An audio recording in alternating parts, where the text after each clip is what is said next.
तेढ निर्माण होऊन काही सांगू शकलं नाही. ज्या ठिकाणी छत्रपतीवरती मराठा समाजावरती जाणून बुजून अन्याय केला जातो त्या ठिकाणी आम्ही खंबीर आहेत ना.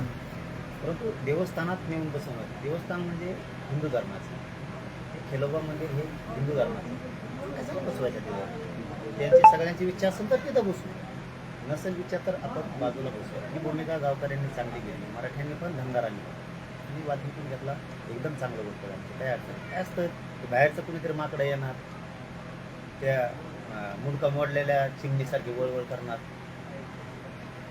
संवेदनशील ठिकाणी उर्मट भाषेत बोलणार, आवाज उचलून बोलणार, ते आम्हाला पण येतं. ते नाही शिकायचं आम्हाला तसलं. त्यांनी दबाव टाकायचा पण प्रयत्न नाही करायचा मराठ्यांवर. ते संवेदनशील विषय, देवस्थानाचा विषय, तिथं तुम्ही राजकारण करणार, जात आडवी आणणार, हे बरोबर नाही. आम्ही संयमान आहेत, संयमान राहणार आहे, वाद नको आहे आणि नकोच. मी मला ज्यावेळेस फोन आला आपल्या धनगर समाजाच्या सद्गुरूंचा, हे रंदे बाबाचा, या प्रकरणात तुम्हाला पडावं लागणार, मराठा समाजाचा आला की, आणि बाबांनी सांगितलं की